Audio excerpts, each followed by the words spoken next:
ناس كتير جدا خلال الفتره ديت ما بقتش عايزه تربط شهادات. ليه؟ لان ما بقاش معاهم فلوس او السيوله اللي معاهم قليله، فما ينفعش يروح يربطها شهاده وممكن يحتاج الفلوس في خلال 6 شهور الجايين، فما يعرفش يكسرها، فساعتها يضطر ياخد قرض بضمان شهاده. طبعا بالمناسبه احنا كنا اتكلمنا في فيديو قبل كده، هتلاقوا الفيديو موجود طلع فوق هنا او هتلاقوه في الوصف، كان بيتكلم عن ازاي تاخد قرض بضمان شهاده، وده مفضلوش. يعني المهم خلينا نتكلم في الموضوع بتاعنا اللي هو العوائد قصيره الاجل. هو يجي لك عائد خلال مده قريبه اللي هو 3 شهور 6 شهور 9 شهور او سنه على اقصى تقدير.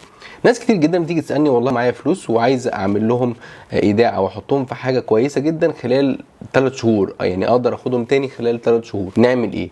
وعايزينها برضو بعائد كويس. انا مثلا كمحمد لما نزل شهادات اللي هي ال 17% اللي موجوده دلوقتي اللي هي 17 وربع في البنك الاهلي او بنك مصر، انا ما عملتهاش. ليه؟ انا واحد من الناس وفي ناس كتير زيي محتاجه العائد بتاع كل شهر، مش هيقدر يستغنى عن العائد بتاع كل شهر، مش هيقدر يستنى لحد اخر السنه ويبتدي يجيله عائد. طيب برضو الشهاده الثانيه 16%، طب ما هي اقل منها بكتير بواحد وربع في المية. طب في حاجه كويسه احسن من دي وبرضو بتديني عائد قريب من دوت؟ في ايه هو؟ اذون الخزانه. طب الفوائد بتاعتها كام؟ ده اللي احنا نعرفه مع بعض بعد الفاصل.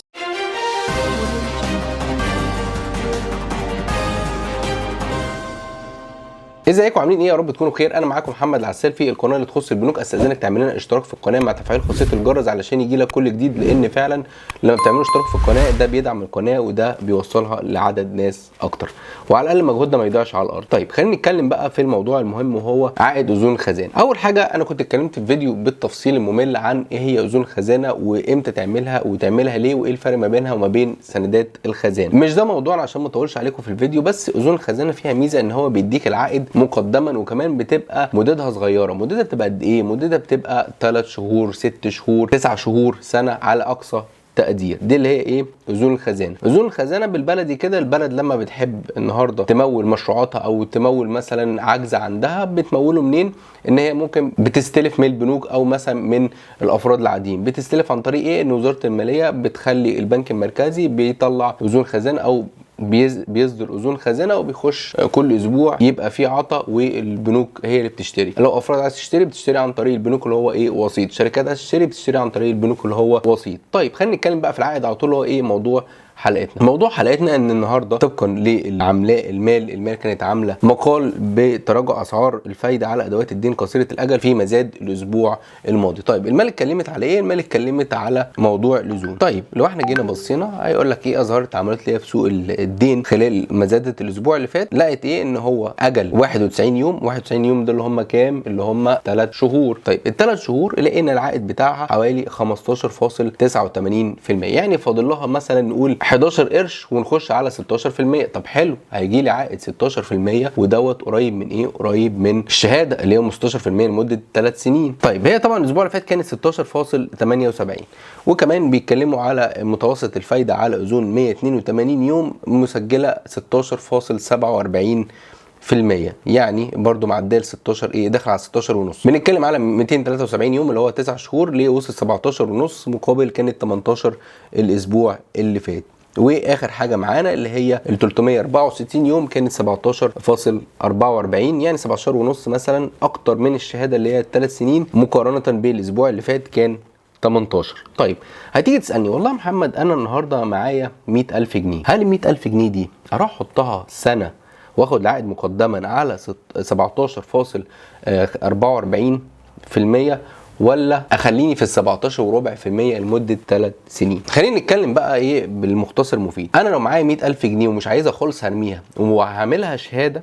انا طبعا لو انا معايا بس 100,000 جنيه لا، انا المفروض اوزع استثماراتي، ودي حلقه ثانيه هنتكلم عنها عن ايه هي الاستثمارات اللي انت المفروض تخش فيها وتحافظ على قيمه فلوسك. بس خلينا نتكلم على الشهاده. في حاجه لازم تحسبها الاول.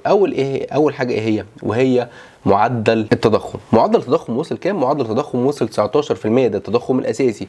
وصل التضخم الاساسي 19% عن شهر 10 اللي فات، مقابل ان هو كان 18% عن شهر 9، يعني عالي 1%. طب احنا النهارده بالبلدي كده معدل التضخم بتاعنا 19%، وانا باخد الشهاده بتاعتي ب 17 وربع، يبقى انا كده خسران ولا كسبان؟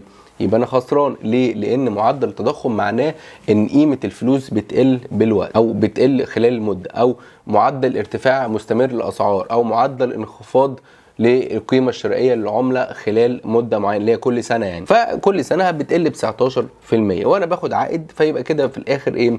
العائد بتاعي عائد سلبي. بس في الاخر احسن وحشين، احسن ما اروح احطها في حساب توفير مثلا ب 8% ولا 9% ويبقى في فرق الضعف بخسره. دي اول حاجه معانا. الحاجه الثانيه، النهارده المتوقع ان التضخم يوصل لذروته مثلا لحد ايه؟ شهر 3 الجاي، ويبتدي ينزل بالوقت. ليه؟ لان الاسعار بره ابتدت تقل، سواء مثلا اسعار الغذاء، سواء اسعار مثلا خام برنت اللي هو البنزين وكده ابتدى برضو يقل.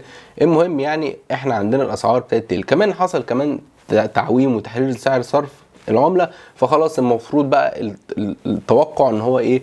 سعر الصرف ينزل، يعني هو يبتدي يثبت وبعد كده يقل. امتى يقل؟ يقل لما خلاص الحاجه اللي في المواني كلها تخرج وخلاص بقى مفيش طلب على الدولار زي دلوقتي. خلي بالك انا بكلمك بايه؟ بطريقه كده، يعني مش بكلمك بتسلسل او بقى طريقه اقتصاديه بحته، انا بكلمك كنا قاعدين كده مع بعض بنتناقش ايه يعني في خروجه. في حاجه لازم تاخد بالك منها، ان كمان الفيدرالي الامريكي كان بيزود الفايده كل شويه، عشان كده كل البنوك المركزيه قاعده تزود الفايده لان التضخم عالي جدا جدا. طيب ايه اللي حصل في امريكا دلوقتي؟ اسعار المستهلكين لسه طالعه، اللي هو معدل تضخم يعني وصل ل 7% او 7 وحاجه، يعني 7.7 مقارنة ان هو كان واصل ل 8.3% عن شهر 9. فكده ابتدى معدل التضخم يقل، وابتدت الناس بقى تتوقع ان الفيدرال الامريكي في شهر 12 الجاي مش هيزود الفايده بفاصل 75%، هيبتدي يقلل الوتيره شويه. لما يبتدي يقلل الوتيره يبتدي البنوك المركزيه ما تزودش الفايده قوي، وفي نفس الوقت هتلاقي التضخم عشان بره قل، فممكن تلاقي التضخم هنا ابتدى يقل. انت عايز تقول لنا ايه من كل اللفه الكبيره دي؟ عايز اقول لك ان انت والله لو معاك فلوس وعايز تاخد اقصى عائد، لا، انا لو قدامي 17% لمده سنه و17% لمده 3 سنين، انا خليني في ال3 سنين. ليه؟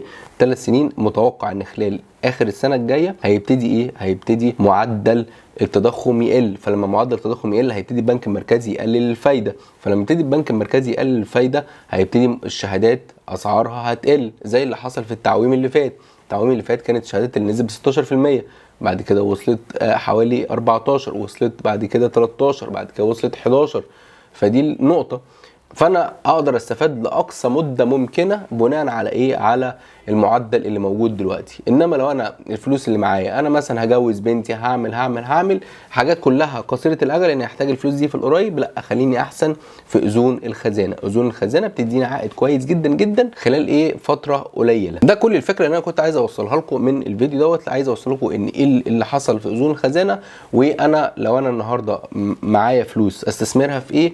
سواء اذون خزانه، يعني مش استثمرها في ايه عامه، سواء اذون خزانه ولا شهادات، بناء على ايه؟ يا رب اكون قدرت افيدكم في الفيديو دوت. لو عندك استفسار ممكن تبعت لنا، واحنا بنحاول نرد على اقصى تقدير في خلال 3 ايام او 4 ايام عمل بالكتير جدا يعني. ولو عجبك الفيديو ما تنساش تعمل لنا لايك وشير عشان ده بيدعمنا وبيوصل الفيديو لاكتر حد. على الاقل اعمل لايك يعني، على الاقل يعني، وما تنساش تعمل لنا اشتراك في القناه، واشوفكم في فيديو جديد. شكرا ليكم.